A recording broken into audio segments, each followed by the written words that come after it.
Ask 10 different people what the Soviet Union was, and you'll probably get 10 mutually contradictory answers. For some, it's a country of free education, free healthcare, and Gagarin's flight into space. For others, it's a state where you could get a prison sentence for telling a joke and a real labor camp sentence for a starving peasant caught picking up leftover wheat from a collective farm field. The truth is, both of these images are simultaneously accurate and mythologized. The Soviet Union really was a country that taught millions of illiterate peasants to read for free, and a country where millions of people died from a famine caused by that same government's policies. A country that put the first human in space, and a country that had to build an economy running on the edge of exhaustion for decades to pay for that kind of military and technological edge. Neither Soviet propaganda nor Cold War-era Hollywood films give you the full picture. Both versions are too convenient, too clean, and serve the interests of whoever's telling them too well. Today, we're breaking down 30 of the most persistent myths about the Soviet Union, a state that vanished more than 30 years ago, but still lives on in arguments, nostalgia, and history textbooks, arguably more actively than a lot of countries that still exist today. The state itself officially existed for just under 70 years, from 1922 to 1991. A fairly short span, historically speaking, for a superpower that covered a sixth of the planet's landmass and 11 time zones. For comparison, the average person born the year this state was founded could easily have lived to see its collapse, and their grandchildren could have grown up in a completely different world without ever leaving the same city. A city that, over that span, might have changed its street names more than once, and sometimes even its own name. It's exactly this compression of historical time and the colossal scale of change packed into one or two generations' lifetimes that largely explains why memory of this country remains so alive, contested, and emotionally charged even today, decades after it formally stopped existing as a political reality. Though not as part of the collective memory of millions of people across the 15 independent states that emerged in its place. Myth number 1. The October Revolution of 1917 was a spontaneous, nationwide uprising involving masses of workers and peasants across the whole country. In reality, the events of October in Petrograd were a far less massive affair than later Soviet iconography tends to depict.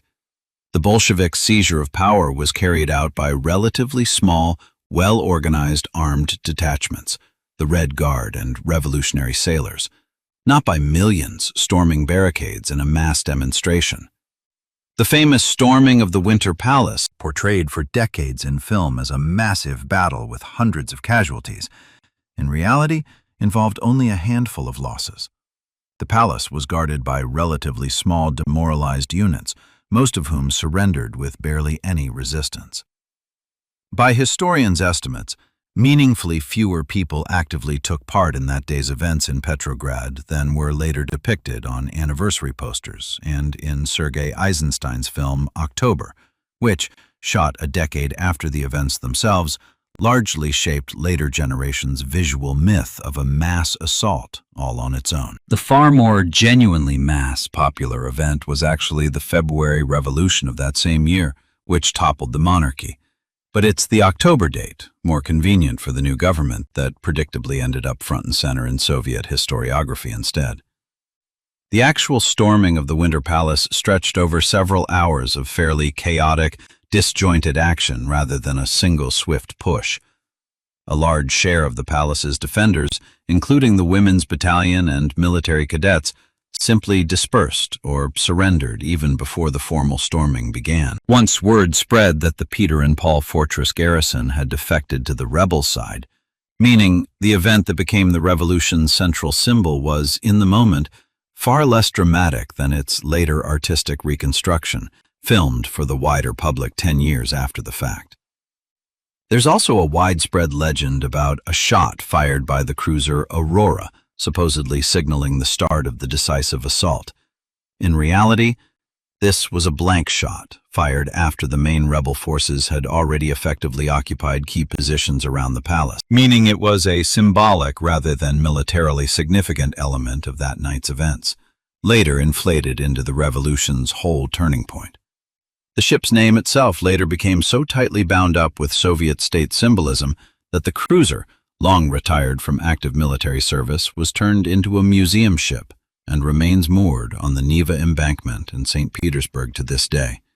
Still one of the city's most recognizable landmarks, regardless of how modern historians assess the real significance of that single shot it once fired. Myth number 2. Vladimir Lenin organized and carried out the revolution single-handedly, purely through his own willpower and genius, with no outside help whatsoever. The historical reality is more complicated. Lenin's return from exile to Russia in the spring of 1917 was arranged with Germany's assistance, a country interested in destabilizing its wartime enemy through the famous sealed train that carried him across the territory of a country still at war with Russia.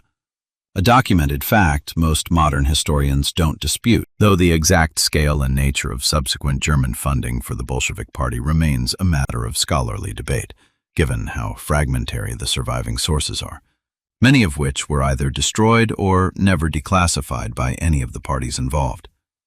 That doesn't mean the revolution was purely a product of German money. The economic and social crisis, war exhaustion, and the weakness of the provisional government created an objectively revolutionary situation regardless of any outside involvement. But the myth of a revolutionary triumph achieved entirely independently by one man, isolated from any external factors, oversimplifies a far more tangled picture of wartime international politics. Lenin himself, meanwhile, spent a significant chunk of his adult life in illegal or semi-legal émigré status, more than 15 years spent in Switzerland, Germany, Austria-Hungary, France, and Britain, which makes him a far more integrated figure in the broader European social democratic and Marxist intellectual world of the early 20th century than the simplified versions of his biography as a purely homegrown Russian revolutionary tend to suggest. Myth number 3. The Soviet Union was a voluntary union of equal republics, joined together on the basis of the free will of their peoples. Formally, the 1922 Union Treaty really did envision a voluntary union, and certain republics, such as the Russian, Ukrainian, and Belarusian Soviet republics, along with the Transcaucasian Federation, joined the Union as a result of negotiations between already established Bolshevik governments. But a significant share of the territories that later became Soviet republics ended up part of the state as a result of Red Army military action during the Civil War. Independent governments proclaimed in Ukraine, Georgia, and other regions after the revolution were removed by military force, not through the free will of the local population. The annexation of the Baltic republics in 1940 happened entirely within the framework of secret agreements with Nazi Germany, which we'll get to separately a bit later, and was accompanied by a military troop deployment and subsequent mass deportations of population groups who opposed the new authority. The formal equality of the republics, enshrined in the Constitution, including the formal right to secede from the Union, could almost never actually be exercised in practice, right up until the very end of the state's existence. Any attempt at secession was decisively suppressed, as we'll see in a number of episodes of Soviet history. The process of annexing the Western territories after World War II began is also telling. The western regions of Ukraine and Belarus, previously part of interwar Poland, were annexed to the corresponding Soviet republics in 1939, immediately following the Soviet military move into these territories, which also happened within the framework of the already mentioned secret agreements with Nazi Germany, and not as a result of any separate, independent expression of will by the local population of these regions. The case of Georgia is also telling. In 1921, the Red Army overthrew the country's independent social democratic government, which had until then been recognized by a number of European states, including formal diplomatic relations. an operation Lenin himself, at a certain point, publicly called undesirable from the standpoint of the new state's international reputation, which didn't stop it from happening anyway, under pressure from more radically minded comrades, including Georgia-born Joseph Stalin, who oversaw nationalities policy during that period. Similarly, short-lived independent governments proclaimed during that same period in Armenia and Azerbaijan were forcibly removed too, as were earlier attempts at independent statehood in Ukraine, where a succession of governments, from the Central Rada to the Directorate, found themselves squeezed between Soviet advance from the east and Polish intervention from the west, ultimately leaving them no real chance of holding on to independence. Myth number 4. The Russian Civil War was a relatively short, low-bloodshed affair with a clear front line dividing two sides, the Reds and the Whites. The Civil War, stretching from 1917 to 1922, and even longer in some outlying regions, became one of the 20th century's biggest humanitarian catastrophes.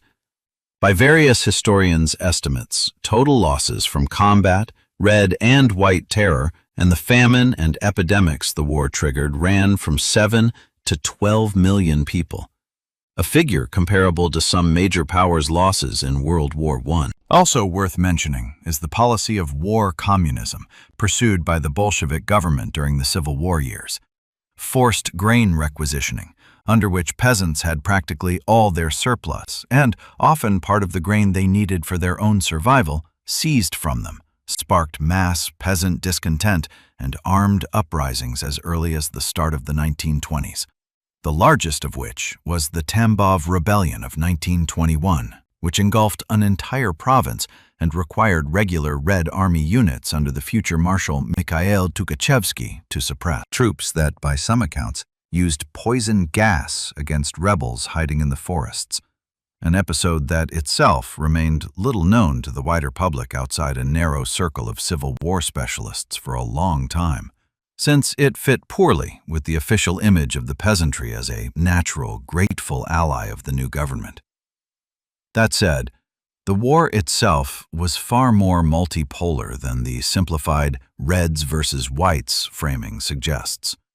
The conflict involved peasant rebel armies fighting against both sides at once, national movements on the fringes of the former empire, individual anarchist formations like the Makhnovist movement in Ukraine, and intervention corps from foreign powers, from Japan in the Far East to Britain and France in the north and south of the country, each with its own interests, which didn't always align with those of the white movement they formally supported, and sometimes pursued their own territorial and economic goals largely unrelated to the outcome of the Russian conflict itself. The white movement itself, meanwhile, was far from a single political force with a unified program.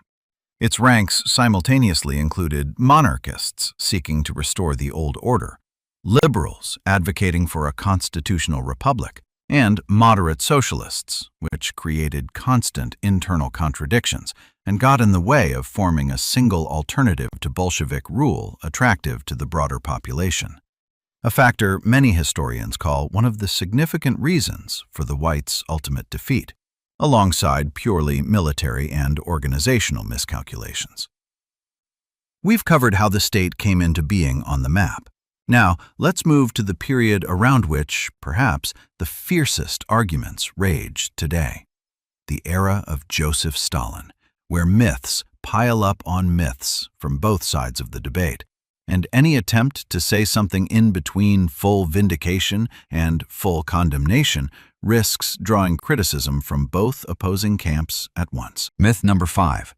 Joseph Stalin was simply a direct, logical continuation of Lenin's policies, with no fundamental differences in methods or goals. There are significant differences between the policies of the early Soviet state under Lenin and those of the state under Stalin in the late 1920s and 1930s, differences modern historians continue to actively debate. The Lenin period, for instance, included the new economic policy, a partial return of market elements and small-scale private enterprise after the devastating Civil War, while Stalin, at the turn of the 1930s, rolled back this policy in favor of forced industrialization and coercive agricultural collectivization, whose methods and pace were far harsher and far more centralized in their use of the repressive apparatus than anything practiced during Lenin's lifetime. That said, it's also important not to swing to the opposite extreme. Mass terror, concentration camps, and the harsh suppression of any opposition were practiced by the Soviet state from the first months of its existence, long before Stalin came to sole power. Meaning the roots of the repressive apparatus trace back to the state's very founding, even though the scale of repression under Stalin grew by orders of magnitude, and the secret police itself, which changed names and structure several times over Soviet history, from the original Extraordinary Commission of the First Revolutionary Years to the later acronyms familiar from Cold War films, but retained essentially the same function of political control throughout, was created literally within the first weeks after the Bolsheviks took power. Worth a separate mention, too, is the internal party power struggle that unfolded after Lenin's death in 1924. Stalin didn't arrive at sole leadership automatically as some formal successor, but as the result of a years-long, quite intricate bureaucratic struggle against a whole range of other contenders, including Leon Trotsky, one of the main organizers of the revolution itself and the creator of the Red Army, who was ultimately exiled from the country and then assassinated by a Soviet intelligence agent while in exile in Mexico in 1940.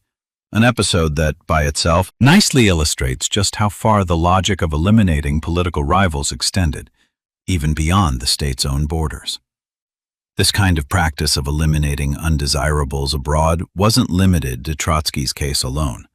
Soviet intelligence services periodically carried out operations against political émigrés and defectors in various European countries over the decades, which meant emigration from the country, contrary to the popular notion of it as an unconditionally safe haven, wasn't a full guarantee of personal safety for the most prominent and politically inconvenient figures. That said, it's important to note that the vast majority of ordinary emigrants who left the country across its various waves of emigration, whether members of the White Movement and the creative intelligentsia of the first wave after the Civil War, dissidents and human rights activists of the 1970s, or ethnic Jewish and German citizens granted permission to leave for Israel, the United States, or Germany in the late Soviet period, lived abroad without any persecution from the intelligence services at all. Operations like this were the exception, not the rule, applied only to a fairly limited circle of the most significant political figures. Something also worth keeping in mind, so as not to slide into the opposite extreme of portraying any and all Soviet emigration as a life spent in constant fear of persecution. Myth number 6. Agricultural collectivization was an economically successful, voluntary measure supported by the majority of the peasantry. Collectivization at the end of the 1920s and start of the 1930s was carried out by force, in an extremely compressed time frame, and was accompanied by mass peasant resistance, including thousands of documented cases of armed uprisings and mass slaughter of livestock by peasants who preferred to butcher their own animals rather than hand them over to the collective farm. Dekulikization, the forced confiscation of property and deportation of well-off, and often simply locally unpopular, peasant families, affected by various estimates several million people, a large share of whom were exiled to remote, barely habitable regions of the country with insufficient housing and food provided. From a purely economic standpoint, collectivization also wasn't an unambiguous success, even by the Soviet Union's own official metrics. Grain production, and especially livestock numbers in the country, dropped substantially in the first years after collectivization, and only recovered to pre-revolutionary levels many years later, in some cases only after Stalin's own death. The term dekulikization itself, in practice, was applied far more broadly than its literal meaning of targeting well-off kulak peasants suggested. Local authorities, working to fulfill quotas handed down from above for the number of households to be dekulikized, often classified perfectly ordinary middle-income families as kulaks too, and sometimes simply unpopular neighbors or personal enemies of local officials, making the whole category of kulak more a convenient administrative label than a strict economic definition. And this vagueness of criteria was later acknowledged as a problem even by some Soviet researchers themselves in later post-Stalin decades. Myth number 7, closely tied to the previous one. The famine of the early 1930s was a localized, limited phenomenon affecting only a handful of relatively insignificant regions of the country. The famine of 1932 to 1933, a direct result of the combination of forced grain procurement and the destruction of traditional agriculture by collectivization, engulfed several of the state's major agricultural regions simultaneously. Ukraine, where the event has its own name, the Holodomor, and is recognized as genocide by a number of countries and international organizations, although international consensus on this question still isn't complete. Kazakhstan, where the famine, known as the Asharshilik, killed by various estimates up to a third of the Kazakh population of the time. And southern regions of Russia, including the Kuban and the Volga region. Combined losses from the famine of this period by various historians' counts range from 5 to more than 10 million people, one of the biggest demographic catastrophes of the 20th century. Eyewitness accounts collected by historians and journalists after the state's collapse include documented cases of cannibalism in the areas hit hardest by famine, an extreme but not isolated form of desperation among people driven to a total loss of any other source of food, something official Soviet sources of the time, of course, never reported. The causes of the famine remain a subject of scholarly debate. A combination of objective factors, such as drought and the destruction of agriculture by collectivization, compounded a deliberate state policy of continuing forced grain procurement and exporting grain abroad, even at the height of the mass famine, along with restrictions imposed in the hardest-hit regions on the free movement of starving people looking for food. Factors that, in the view of many historians, significantly worsened the scale of human losses. Also worth mentioning is the practice of confiscating not just grain, but practically all other food reserves from the rural population, including seed grain needed for the future planting, along with any personal food supplies found during searches, which left starving families without even a minimal ability to hold out on their own until the next harvest. Especially hard-hit rural areas also had special punitive measures imposed on them, including the practice of placing entire villages that failed to meet grain procurement quotas on so-called blacklists, cutting them off from access to any manufactured goods and further trade until the quota was fully met, a measure that, amid a famine already underway, only accelerated the deaths of people in these settlements.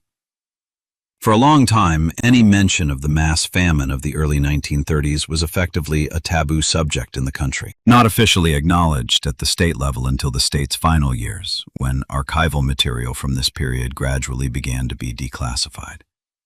One particularly infamous decree from this period, issued on August 7, 1932, and popularly nicknamed the Law of the 3 Ears of Wheat, provided for severe punishment, up to and including execution, for stealing collective or state farm property, a provision that also applied to starving peasants gathering the odd leftover ear of grain in an already harvested field, something modern historians often cite as one of the most vivid examples of punishment blatantly disproportionate to the real severity of what were, in essence, desperate acts by people driven to the edge by starvation. Myth number 8. The mass repressions of the 1930s, known as the Great Terror, targeted exclusively real enemies of the state, spies, saboteurs, and participants in genuine conspiracies, and barely touched ordinary, loyal Soviet citizens at all. Archival documents, declassified after the state's collapse, show a fundamentally different picture. A significant share of the arrests of 1937 to 1938 were carried out according to arrest and execution quotas handed down in advance from above by region, meaning local state security bodies had to meet and often exceed a plan for the number of enemies of the people uncovered, something that by its very structure had nothing to do with the actual guilt of specific individuals. By various historical estimates, roughly 1.5 million people were arrested over those 2 years, of whom around 700,000 were executed. Among them, party and military leaders, scientists, artists, ordinary workers, and peasants, often convicted on the basis of denunciations from neighbors or colleagues, confessions extracted under torture, or simply a coincidental match in surname, profession, or a foreign-sounding ancestry.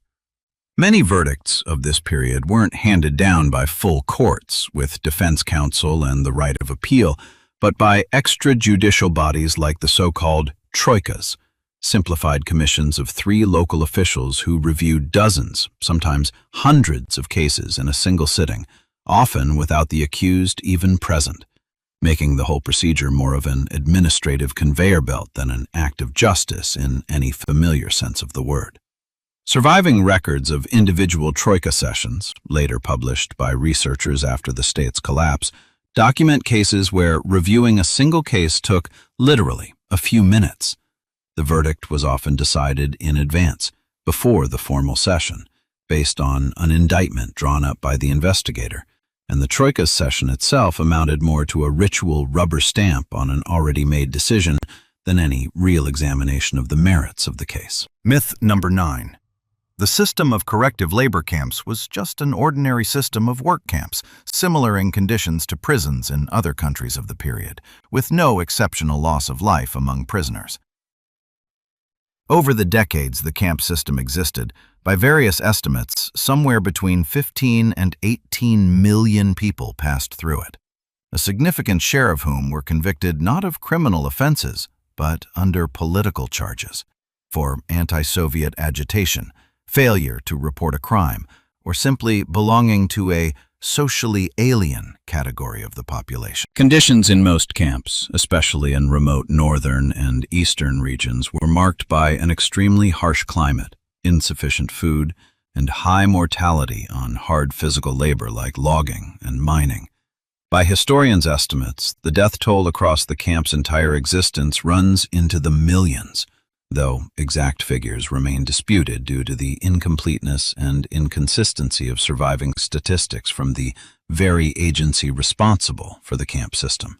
Many researchers note that some deaths were systematically recorded under neutral terms, like natural attrition, or were shifted into the statistics of prisoners released shortly before death, letting the system formally lower its mortality figures directly within the camps themselves. That said, it's important to understand that the camp economy was also a significant part of overall Soviet industrialization.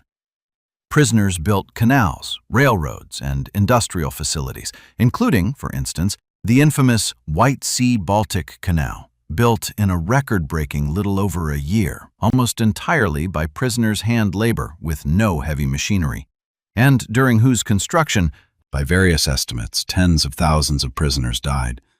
The canal itself later turned out to be far less useful from a purely economic standpoint than originally intended, since its depth proved insufficient for large seagoing vessels, making this project one of the clearest examples of a mismatch between the colossal human cost and the real practical payoff of certain projects of this kind. Although the canal itself remains in use to this day for more modest regional shipping, rather than standing as a fully abandoned monument to the era. A similar logic of accelerated, at-any-cost construction applied to other major projects of the first 5-year plans too, from steel plants to entire new industrial cities built within a few short years in the middle of previously sparsely populated land, which, together, made up that very forced industrial leap the state later took justified pride in, while staying quiet about the human price paid for its speed. It's also telling that a significant share of the camp system was located in remote, climatically harsh regions, Kolyma, the far north, Kazakhstan, and Siberia, which itself served as an additional punishment built right into the geography. Even prisoners who had formerly served their full sentence often remained in these regions as exiles for many more years after release, with no right to return to their home cities, which, in practice, turned a nominally time-limited sentence into effectively permanent exile for many thousands of people. Myth number 10. Stalin's personality cult was a purely sincere phenomenon, reflecting genuine, nationwide love for the leader, with no element of coercion or fear whatsoever. Mass demonstrations of love and devotion, portraits on every corner, countless renamings of cities, factories, and collective farms in Stalin's honor, all of this was a real part of Soviet everyday life during that period. And it would be inaccurate to claim all this devotion was purely staged. A significant share of the population, especially in cities, genuinely and sincerely associated Stalin's figure with the achievements of industrialization and the subsequent victory in the war. And news of his death in March 1953 triggered a wave of mass, largely unfeigned grief across the country, including a crush in the crowd at his funeral, in which, by various estimates, dozens of people died. An episode that, by itself, shows just how deeply this figure had become embedded in the collective consciousness of several generations of Soviet citizens.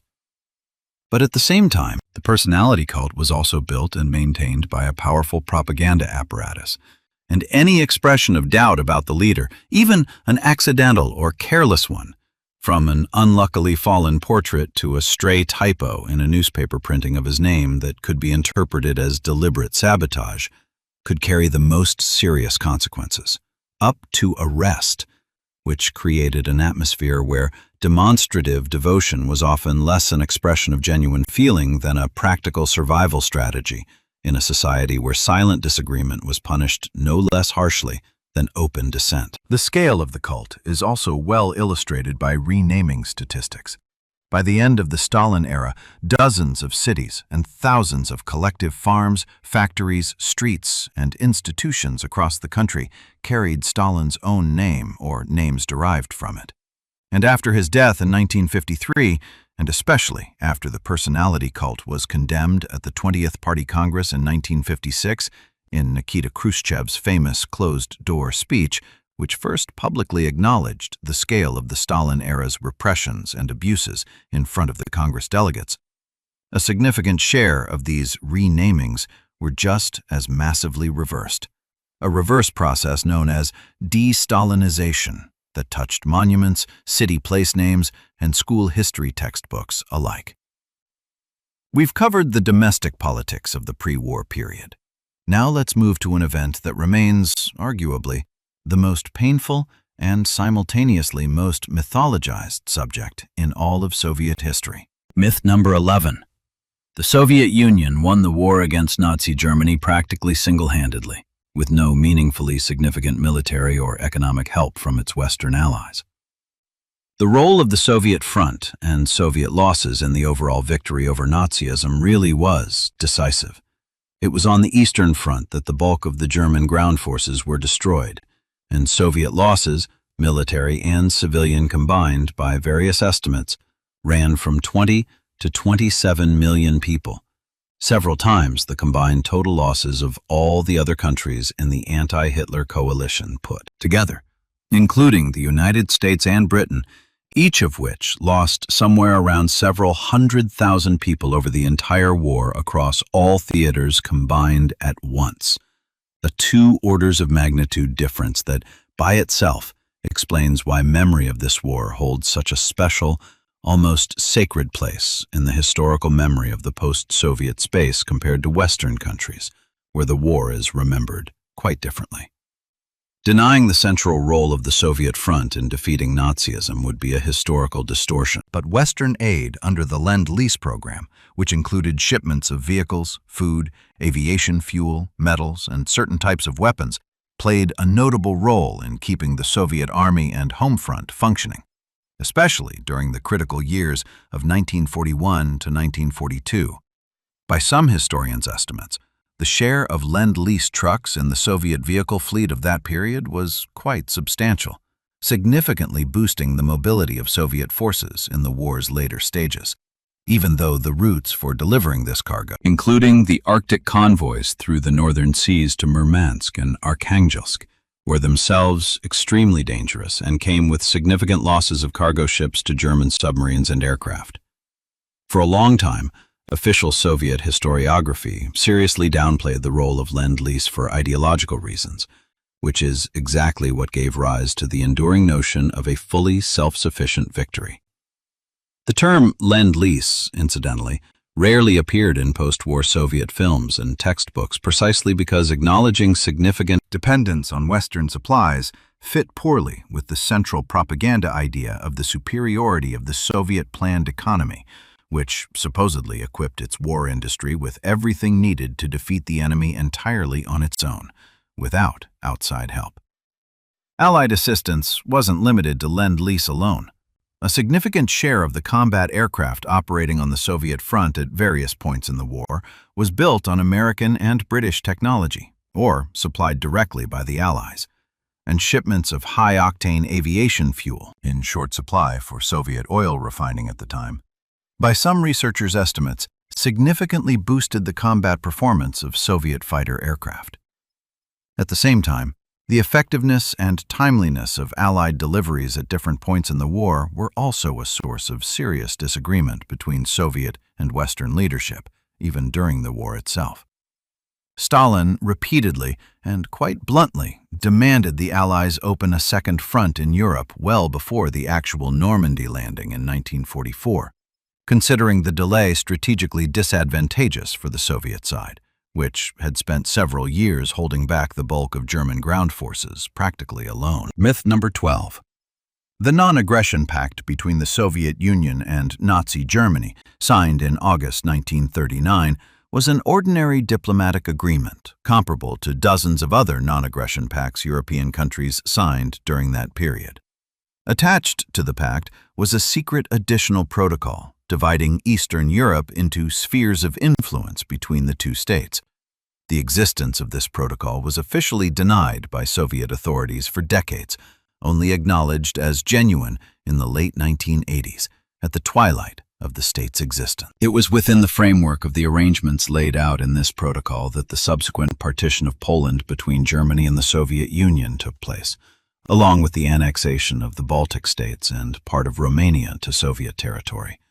Meaning the pact wasn't just a neutral diplomatic document, but a tool that provided a certain degree of military-political coordination between two totalitarian states at the very start of World War II, before those same states entered direct military conflict with each other 2 years later. During the period the pact was in effect, the two countries also engaged in a degree of economic cooperation. The Soviet Union supplied Germany with substantial volumes of raw materials, including oil and grain, right up to the very day Germany invaded Soviet territory in June 1941.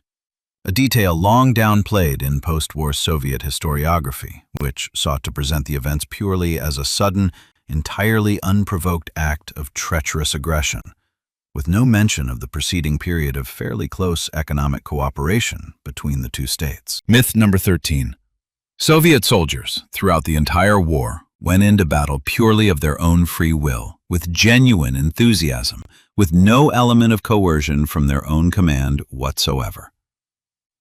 The real picture is far more complicated and darker. Mass patriotic fervor and readiness to defend the country from Nazi invasion really were a widespread and genuinely sincere phenomenon, especially once the scale of German atrocities in occupied territories became known to the population. But at the same time, Soviet command also applied harsh, punitive measures against its own servicemen. The famous Order Number 227 of 1942, known by the phrase, "Not one step back," issued at the critical moment of the German summer offensive in the south of the country, provided for the creation of blocking detachments with the authority to use weapons against their own retreating troops acting without orders, as well as penal battalions and companies, to which servicemen found guilty of various offenses were sent, often including unfounded accusations of cowardice or desertion. A person could end up in a penal unit by tribunal ruling for an offense far removed from outright treason, like being late returning from leave or losing a weapon during a retreat. The total number of servicemen repressed by their own side over the course of the war by various historians' estimates, including those executed by military tribunal sentences, runs into the tens of thousands, a figure long downplayed in official post-war historiography, which preferred the image of purely voluntary mass heroism. Also worth mentioning is the fate of Soviet prisoners of war who ended up in German captivity.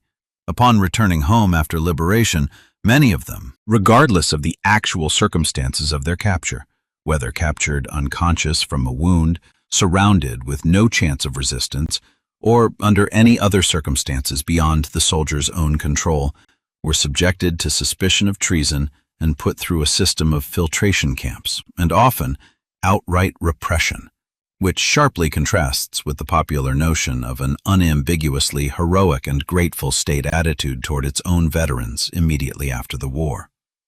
It's also telling that Victory Day itself, which later became one of the country's major state holidays, wasn't observed as a day off or a large-scale public celebration at the official level for almost 2 decades after the war. The lavish, genuinely mass parades and celebrations marking this date only became a regular state practice starting in the mid-1960s, which is fairly unexpected for a holiday that's now commonly assumed to have been an unchanging, eternal tradition from the very moment the war ended.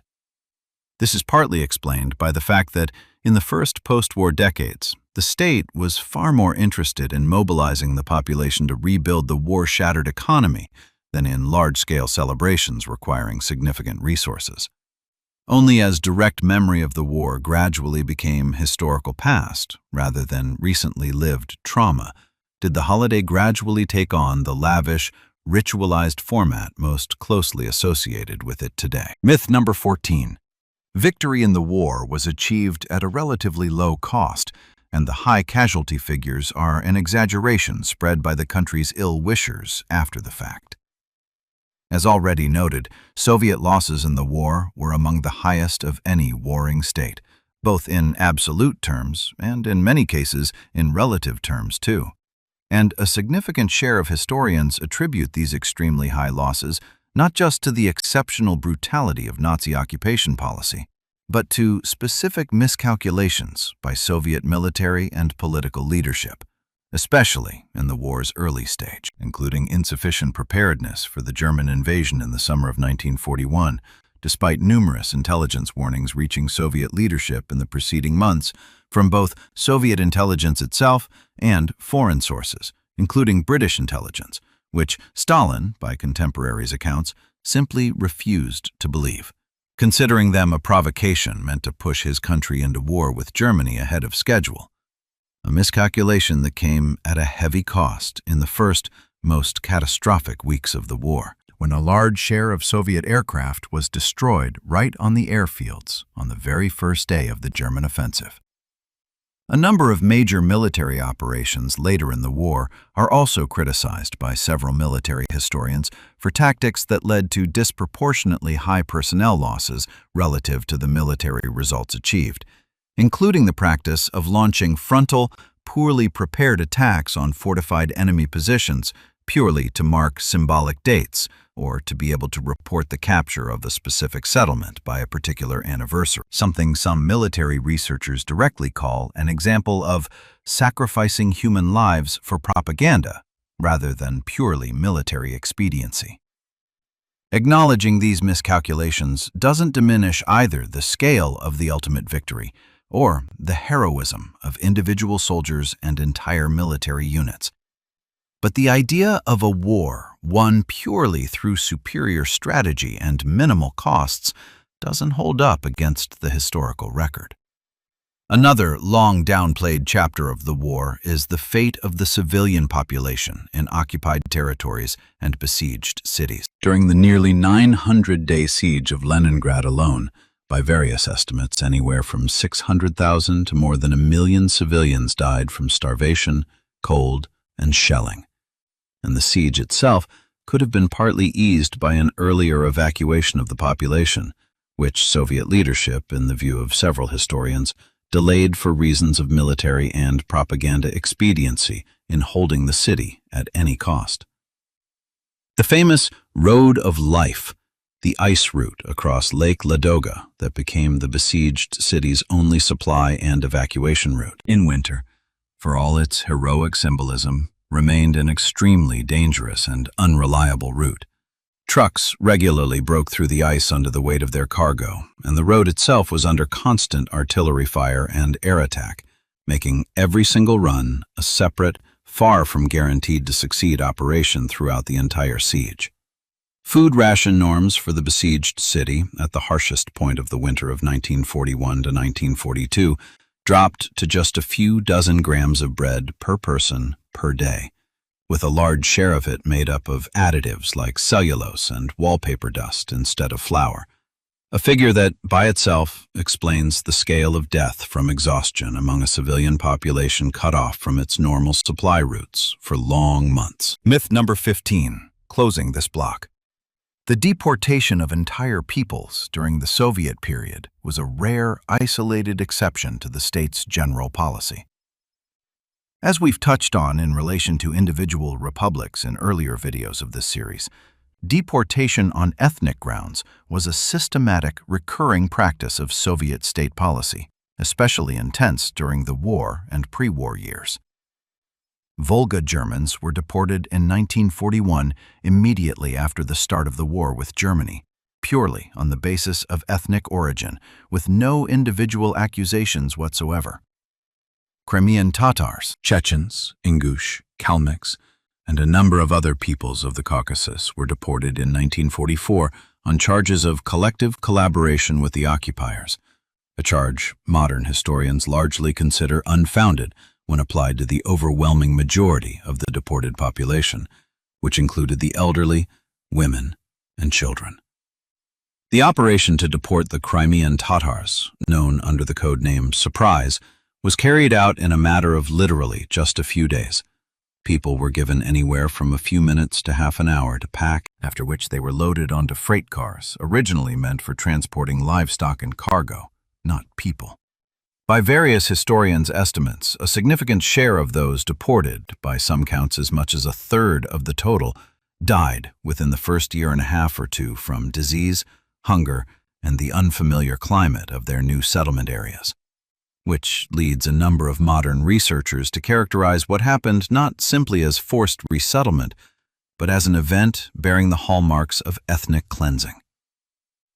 Deportations were carried out on a compressed timeline, often in freight cars without adequate food or medical care, and mortality in the first years after deportation, by various estimates, reached alarming levels precisely because of these transport conditions and the subsequent settling into new, often unprepared locations. The return of deported peoples to their homeland, permitted only after Stalin's death, and for some, including the Crimean Tatars, stretching on for decades more, was often accompanied by fresh difficulties. The deported people's land and homes had, by that point, often already been settled by other people, giving rise to long-running property and inter-ethnic conflicts, echoes of which were felt in certain regions right up until the state's collapse and beyond. We've made it through the darkest period of Soviet history.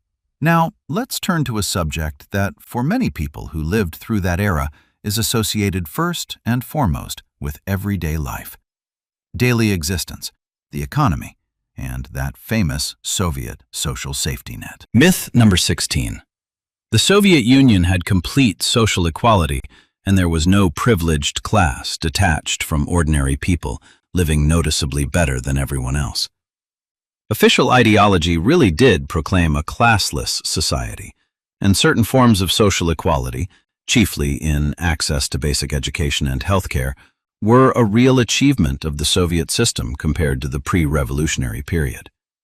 But in practice, a fairly stable, privileged stratum formed, the so-called nomenklatura, party and state leaders at various levels, who had access to closed distribution networks for scarce goods, separate, higher-quality clinics and sanatoriums, better housing, and the ability to travel abroad, all unavailable to the vast majority of ordinary citizens. These privileges were rarely publicized and weren't formally enshrined in any open legislation, which is exactly what created a genuine sense of universal equality for many citizens. But they essentially amounted to a parallel system of social stratification, just organized not through private property and income, as in market economy, but through access to positions in the distribution system for scarce goods. One of the clearest symbols of this system was the network of specialized berioska stores, where goods, including Western imports unavailable in ordinary retail, were sold for foreign currency or special currency vouchers, meaning access to quality consumer goods was, in practice, directly tied to access to foreign business trips, diplomatic work, or other privileged forms of employment, directly contradicting the officially proclaimed principle of equal distribution of goods regardless of position. Myth number 17. All goods in Soviet stores were equally accessible to any citizen regardless of where they lived or their social standing. Shortages of consumer goods, especially in the second half of Soviet history, were a chronic and widespread, though unevenly distributed, problem. Supply to Moscow, Leningrad, and a number of other major cities, especially the capital or closed cities, was noticeably better than supply to provincial towns and especially rural areas, which gave rise to the famous sausage trains, regular trips by residents of neighboring regions to major cities specifically to buy products missing from their local stores. There was also the above-mentioned system of special closed distribution networks for the nomenklatura and certain privileged professional groups, along with an extensive system of blat, informal connections and favors that let people access scarce goods around the official, often empty-shelved, retail system. The notion of even, uninterrupted Soviet supply is more of a retrospective idealization than a description of the everyday reality familiar to most people who lived during that period outside a handful of privileged cities. It's also telling that the word dostat, to obtain, or more literally to get hold of, firmly entered everyday language of the era in place of the usual to buy. Acquiring practically any decent quality or imported good, from good furniture to brand-name jeans, required not so much money, which many citizens had a relatively sufficient amount of, given the lack of alternative ways to spend it, but connections, time spent standing in line, or the luck of being at the right store at the moment a scarce item happened to be delivered. Myth number 18. Housing in the Soviet Union was completely free and accessible to anyone who wanted it, with no delays whatsoever. The state really did provide housing for free, with no direct payment of its cost required from tenants, which was a real and significant social achievement compared to market systems, where housing availability is directly determined by one's ability to pay. But getting a separate apartment for an ordinary Soviet family often meant years, sometimes decades, of waiting on an official list for improved housing conditions.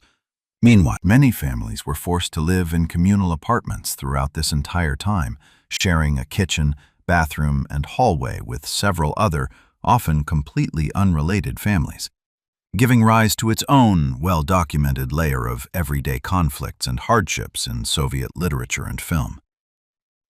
The speed of getting a separate apartment also depended noticeably on one's place of work, eligibility for benefits, region of residence, and, again, access to informal connections, meaning a system that was formally universal and free was, in practice, far less even and far slower than tends to be remembered today in idealized descriptions of Soviet everyday life. There was also a certain hierarchy within housing construction itself, the so-called Khrushchevkas, the small, 5-story mass housing buildings of the 1960s, cramped by today's standards, were nonetheless a genuine breakthrough compared to the preceding decades, when a large share of the urban population still lived in communal apartments, or barracks, meaning the mass housing construction program under Nikita Khrushchev, however modest the resulting apartments were in square footage, objectively improved living conditions for tens of millions of people over a relatively short period, something worth acknowledging alongside the system's overall shortcoming. Myth number 19. Soviet education and healthcare were the best in the world, completely free, and without any drawbacks or limitations whatsoever. The Soviet education system's achievements were real and significant. The mass elimination of illiteracy in the state's first decades, universal compulsory secondary education, and a strong math and natural science tradition that later became the foundation of Soviet scientific and space achievements. All of this is deservedly recognized by international observers as significant achievements. Similarly, The Soviet healthcare system provided basic free access to medical care for the entire population, which was real progress compared to the pre-revolutionary situation. But both systems suffered from well-known structural problems, a chronic shortage of modern medical equipment and medications, especially outside major cities. Informal, semi-legal gratitude payments to doctors as a de facto, though officially unrecognized form of payment for quality service. And ideological censorship in the humanities and social sciences, seriously restricting freedom of teaching and research in these fields of knowledge. The notion of an absolutely flawless system with no shortcomings whatsoever is an idealization that, as with housing, glosses over a far more uneven everyday reality.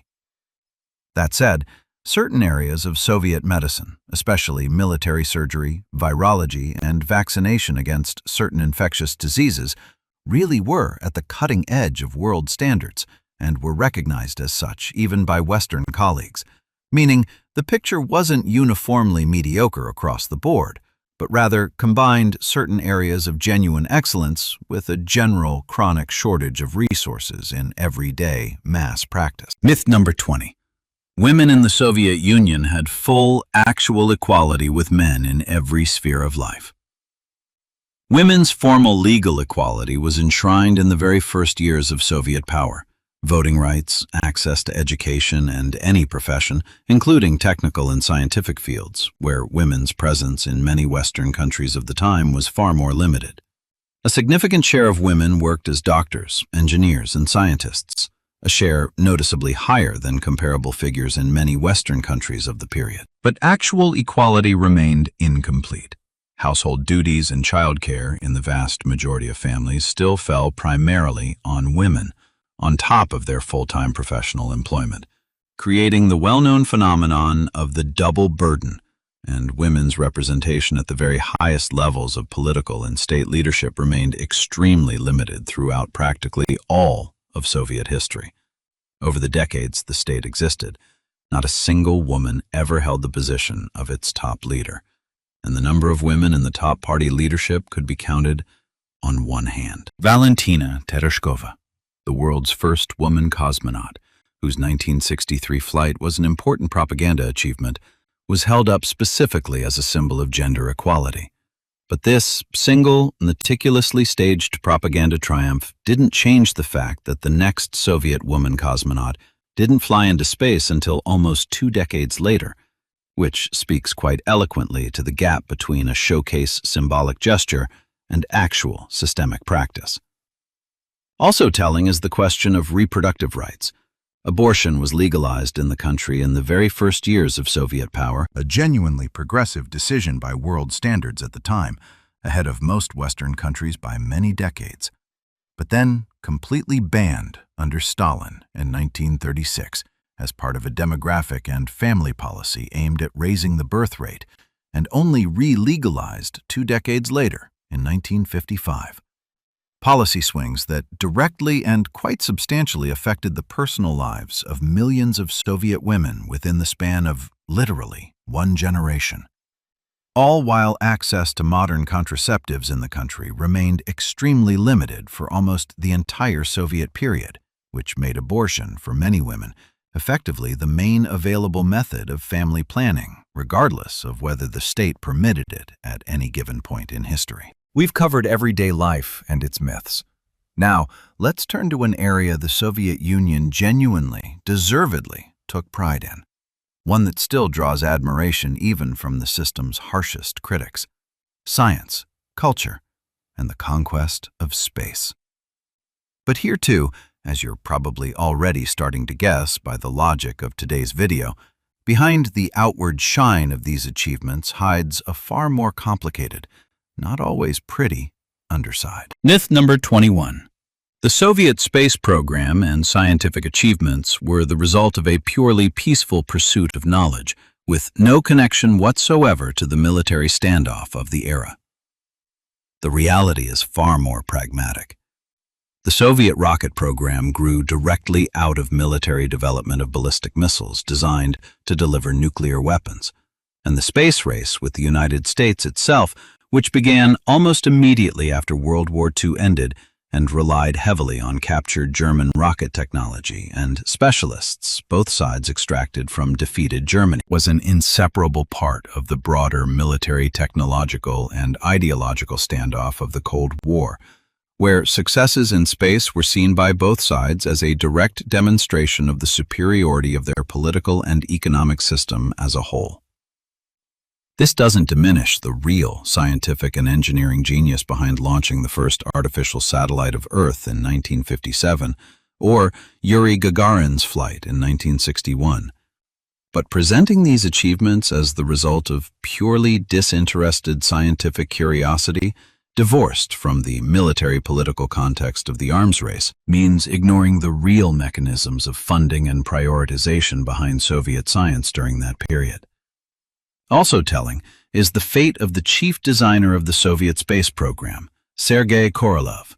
His name remained a state secret right up until his own death in 1966, and in the 1930s, he himself served time in the camp system on charges of sabotage, meaning the man whose designs later delivered one of the state's greatest propaganda achievements began his path in the Soviet rocket program as a prisoner, which by itself nicely illustrates the contradictory relationship between Soviet science and the Soviet repressive system. Myth number 22. The Soviet Union had almost no censorship, and creative and scientific life was practically free of ideological control. Censorship in the Soviet Union was an institutionalized, permanently operating system covering practically every sphere of public creative and scientific publication, from literature and film to teaching history and the social sciences at universities. There was a dedicated state censorship body that every printed publication had to pass through as a mandatory step, and subject matter deemed ideologically unacceptable, from criticism of Soviet power to certain artistic movements labeled formalism or bourgeois influence. Labels that, at various periods, were applied to everything from abstract painting to jazz music, was systematically suppressed, with its authors subjected to anything from professional ostracism to direct repression, depending on the historical period.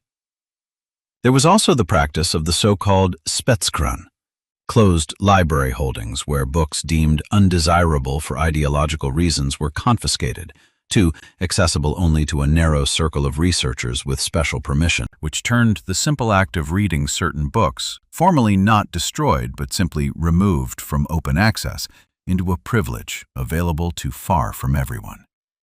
There was also the reverse, less well-known phenomenon of tamizdat, publishing works banned in the country abroad through émigré publishing houses, from which these books were then smuggled back into the country on microfilm or under the covers of other permitted publications for distribution among a narrow circle of trusted readers, which turned the simple act of reading a book into something carrying genuine personal risk. It was precisely in response to this system that the famous phenomenon of samizdat took shape, the handwritten or typewritten distribution of texts that hadn't passed official censorship, manually copied and passed from reader to reader by people willing to risk serious consequences for access to banned literature, which is, by itself, eloquent proof of just how unrealistic the notion of creative freedom within the system's official bounds actually was.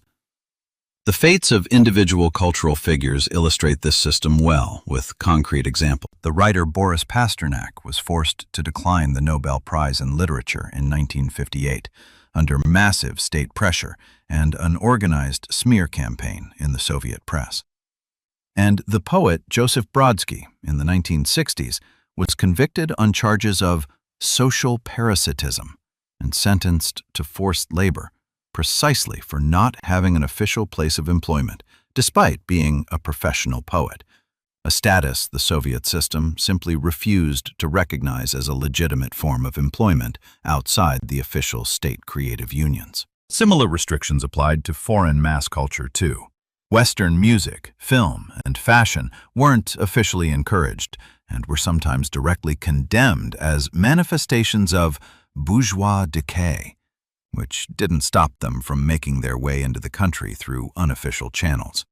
Recordings pressed onto discarded X-ray film known as bone music, smuggled records, and jeans brought back by the rare lucky few from foreign business trips, becoming objects of genuine cult status among Soviet youth. Myth number 23.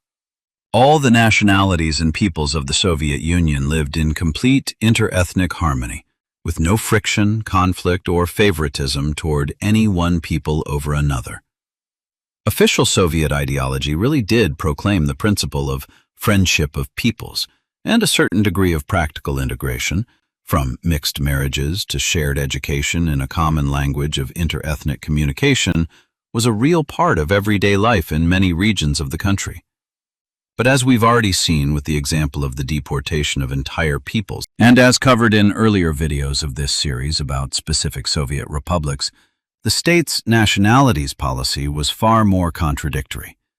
Periods of relative support for national languages and cultures in the early Soviet decades were followed by periods of forced Russification and suppression of national identity, and administrative borders between republics were often drawn without adequate regard for the actual ethnic makeup of the population, creating long-term territorial and interethnic tensions that fully surfaced only after the state's collapse.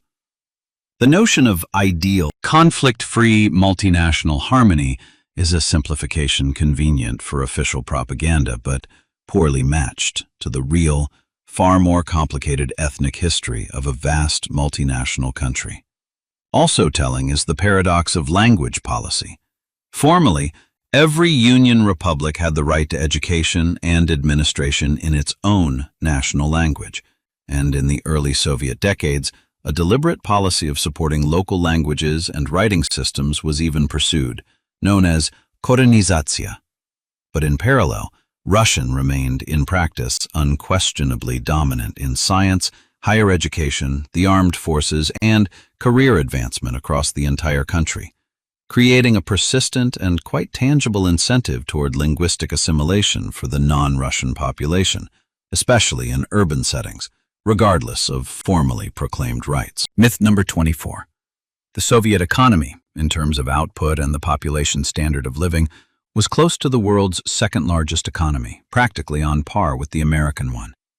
Official Soviet statistics really did for a long time position the country's economy as the world's second-largest by gross output, and on certain individual metrics, such as steel or cement production, or the number of doctors per capita, Soviet figures were genuinely high, and sometimes even record-setting. But when recalculated by purchasing power and quality rather than just quantity of goods produced, the gap in actual living standards between Soviet citizens and residents of developed Western countries was significantly larger than official statistics suggested. The Soviet economy was structurally skewed toward the military-industrial complex and heavy industry at the expense of producing quality consumer goods, which directly gave rise to the chronic shortages discussed earlier. The actual ratio of spending on the military versus civilian sectors of the economy remained a state secret for almost the entire Soviet period, and many independent economists who've studied the question since the state's collapse estimate the real share of military spending in the overall budget at several times higher than officially declared figures, further complicating any attempt at precisely comparing the real size of the Soviet economy with those of Western countries of the same period, in retrospect.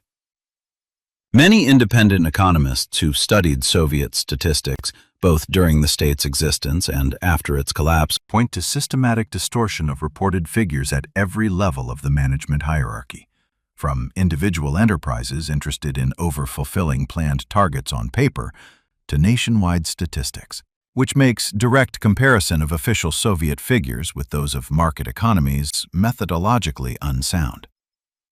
A separate chronic structural flaw of the planned economy was the near-total absence of any bankruptcy mechanism for inefficient enterprises. Money-losing factories and plants continued receiving state funding for decades, regardless of their actual economic performance, since meeting the output plan was formally considered more important than actual profitability. A practice that, in the view of most economists who've studied the Soviet system, accumulated structural imbalances that became especially obvious and destructive precisely in the state's final years. Also telling is the structure of consumption itself. A significant share of the average Soviet citizen's family budget went to food and basic necessities, while spending on housing, utilities, and public transportation remained symbolic thanks to state subsidies, meaning that, despite formally low official salaries, real purchasing power in certain spending categories was higher than a direct conversion of ruble income into foreign currency at the official exchange rate would suggest, an exchange rate that was itself artificial and didn't reflect the real relationship between prices. Myth number 25. The Iron Curtain is an exaggeration of Western propaganda, and the Soviet Union's borders were no more closed than those of any other major power of the time. Restrictions on Soviet citizens' free travel abroad were real, institutionalized, and quite strict. Obtaining permission to travel abroad, even to friendly socialist countries, required going through a complex, multi-stage bureaucratic procedure with a background check, including mandatory approval from the party or trade union organization at one's workplace. And often a character reference from neighbors or colleagues too. While trips to capitalist countries were practically unattainable for the vast majority of ordinary citizens for most of Soviet history. Attempts to cross the border without authorization or failure to return from abroad were classified as a criminal offense known as treason against the motherland, carrying severe punishment, up to and including the death penalty. Jamming Western radio stations broadcasting in Russian and other languages of the country's peoples Was another permanently operating element of informational isolation, requiring significant state resources over the decades. None of this means total, absolute isolation. A certain degree of cultural exchange, foreign delegations, and limited tourism in both directions did exist, especially during periods of relative foreign policy détente. But the degree of control over cross-border movement of people and information was an order of magnitude higher than in most other states of the period, including many authoritarian regimes. A symbol of this isolation was also the practice of confiscating citizens' personal foreign travel passports immediately upon their return home. A passport for a foreign trip was issued only for the duration of that specific trip and wasn't kept by the citizen between trips, as is standard in most countries of the world, which made the very possibility of a spontaneous trip abroad, not prearranged with the state, practically unthinkable for the vast majority of the population throughout almost all of Soviet history. A separate, quite telling category was the so-called refuseniks, citizens who, for various reasons, from having relatives abroad to working in a field connected to state secrets, were officially or unofficially denied any possibility of ever qualifying for an exit visa, regardless of the purpose or nature of the intended trip, which turned the entire rest of the world beyond the state border for people like this into something accessible only through books, films, and other people's stories. We've arrived at the final block of today's video, the period that began with hopes of renewing the system and ended with its complete collapse, in many ways unexpected even to the participants of the events themselves. Myth number 26. The Soviet military campaign in Afghanistan, which began in 1979, was a quick, successful military operation that fully achieved its stated goals. The Afghan War dragged on for almost 10 years until 1989 and turned into a prolonged, extremely costly conflict with numerous casualties. Soviet losses came to roughly 15,000 servicemen killed, and, by some estimates, significantly more when accounting for the wounded and missing, while Afghan losses, including civilians, were counted in the hundreds of thousands. And millions of Afghans were forced to leave the country, becoming refugees in neighboring Pakistan and Iran for many years. A significant share of the Soviet servicemen sent to Afghanistan were quite young men, drafted for compulsory service and often arriving in the theater of war literally a few months after being drafted, without adequate preparation for the specifics of mountain guerrilla warfare, which further contributed to high casualties among personnel in the conflict's early years. The Afghan campaign itself, meanwhile, wasn't the Soviet leadership's first experience of directly using troops beyond the country's borders in the post-war period. Suppressing the Hungarian uprising in 1956 and sending troops into Czechoslovakia in 1968, which ended the Prague Spring, an attempt to reform socialism in that country. Both times demonstrated the leadership's readiness to use military force to keep countries of the Soviet bloc within the bounds of an acceptable political course, which makes the Afghan intervention more a continuation of already established practice than a fundamentally new departure from prior policy. The war financially drained an already strained Soviet budget during a critical period for the economy, seriously undermined the state's international standing, leading to a boycott of the 1980 Moscow Olympics by a number of Western countries, and became one of the significant factors of domestic political disillusionment that contributed to subsequent reforms and, ultimately, the state's collapse. The full withdrawal of Soviet troops in 1989 happened without achieving the political goals originally stated. The Afghan government, backed by Soviet leadership, fell just a few years after Soviet troops left. Information policy around the war also remained extremely closed for a long time. Official Soviet media, for the first years of the conflict, barely reported the real scale of combat operations and losses, using the vague formulation of a limited contingent fulfilling its international duty, and the bodies of servicemen killed were often delivered to their families without publicity and without the right to a public funeral, disclosing the real circumstances of death, giving rise in late Soviet society to the bitter colloquial phrase "Cargo 200" to describe this practice. Public rejection of the war in the late Soviet period also found expression in informal, semi-underground forms. The singer-songwriter and bard culture of the time gave rise to an entire layer of songs about the Afghan war, distributed on cassette tape recordings by roughly the same logic as banned samizdat literature, a rare case where mass, unofficial popular reaction to a specific military event got ahead of, and largely contradicted, the official state narrative line even before the war itself had officially ended. Myth number 27. The accident at the Chernobyl nuclear power plant in 1986 was reported to both the Soviet and international public in a timely and complete way. The first official reports of the accident only appeared several days after the catastrophe, and the push toward international acknowledgement of what had happened came not from any decision by Soviet authorities themselves, but from Swedish monitoring stations, hundreds of kilometers from the accident site, detecting a sharply elevated radiation background, meaning hiding the scale of what happened from the international community turned out to be simply physically impossible. The May Day demonstrations in nearby Kyiv, including children spending long hours outdoors, went ahead as planned, even after the accident, even though local leadership had data on serious radioactive contamination but failed to take timely steps to inform and protect the population, fearing panic and reputational consequences for the authorities amid approaching state holidays. It's precisely the Chernobyl catastrophe and the delayed, contradictory way the population was subsequently informed about it that's often cited as one of the clearest examples demonstrating to society the real limits of the glasnost policy proclaimed shortly afterward. And the catastrophe itself became one of the factors that accelerated the subsequent political changes in the country.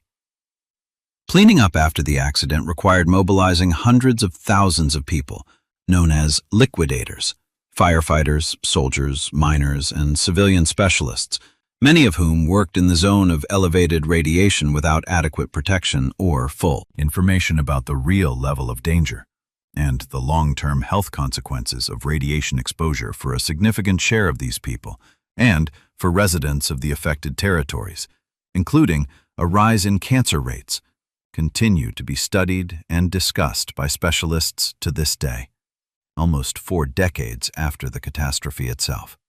The territory within a 30-kilometer radius of the plant, known as the exclusion zone, remains officially closed to permanent residents to this day, and several thousand people who returned to their emptied homes inside this zone without authorization in the first years after the accident continued living there despite official warnings, relying on their own assessment of the risks. A living reminder of just how hard it can be to reconcile a scientifically grounded assessment of danger with a deep personal attachment to one's own home. Myth number 28. The policy of glasnost and perestroika, proclaimed by the country's leadership in the mid-1980s, immediately brought the population noticeable economic prosperity and an improvement in everyday life. Glasnost, a policy of greater openness and eased censorship, really did lead to an unprecedented, by Soviet standards, expansion of freedom of speech, the publication of previously banned literary works, and open discussion of previously taboo historical subjects, including Stalin's repressions. It was during this period that the general public first gained official access to works that had existed for decades only in samizdat, or émigré publications, including Alexander Solzhenitsyn's famous The Gulag Archipelago, an author who himself spent years in the camp system and was later stripped of his Soviet citizenship and expelled from the country specifically for publishing this work in the West. Publishing texts like this in mass print runs in the country's leading literary journals would have been simply unthinkable just a few years earlier. And it had an effect on Soviet society comparable to a genuine cultural shock. But the economic side of the reforms, restructuring the economic mechanism, in practice led not to prosperity but to a mounting economic crisis.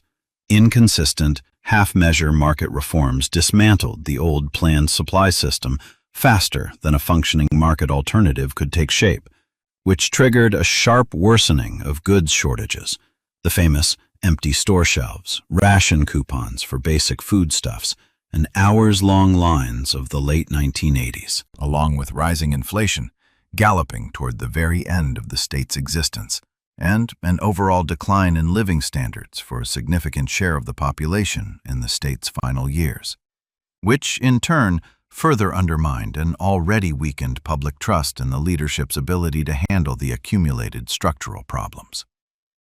A separate, painful element of the economic reforms of this period was the anti-alcohol campaign, launched almost simultaneously with the proclamation of perestroika.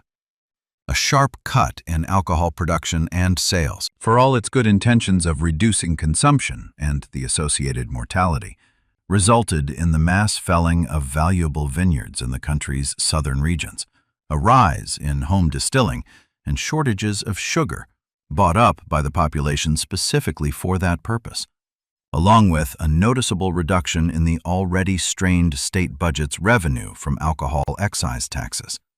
One more example of how the reforms of this period often created more new problems than they managed to solve old ones. Myth number 29.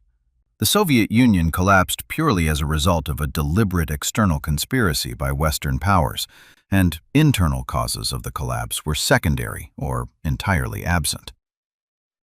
External geopolitical and ideological pressure from the Cold War was, without question, a significant factor in the overall context in which the events of the late 1980s and early 1990s unfolded, and it would be dishonest to ignore it entirely. A significant drop in world oil prices in the mid-1980s, incidentally, also played its own role in this picture. Become noticeably dependent on export revenue from oil and gas sales, and a sharp drop in this income coincided in time with structural reforms already underway, depriving the state of a significant part of the financial cushion that, under more favorable price conditions, could have softened the severity of the transitional economic crisis. But the overwhelming majority of serious historians who study this period point to a complex of deep internal causes that made the state's collapse, in many ways, a fairly predictable result of structural problems that had accumulated over decades. The economic inefficiency of the centralized planned system discussed in earlier myths, growing national movements in the Union republics demanding greater autonomy or full independence, a significant share of the population's disillusionment with the ideology amid the historical truth about repressions that had come to light thanks to glasnost, discussed in the first half of this video.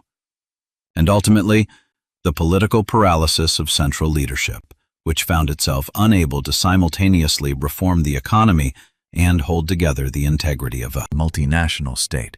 Leadership that, on top of everything else, had gone through the succession of several elderly general secretaries within just a few years, creating a persistent sense among contemporaries of managerial stagnation, even before perestroika itself began.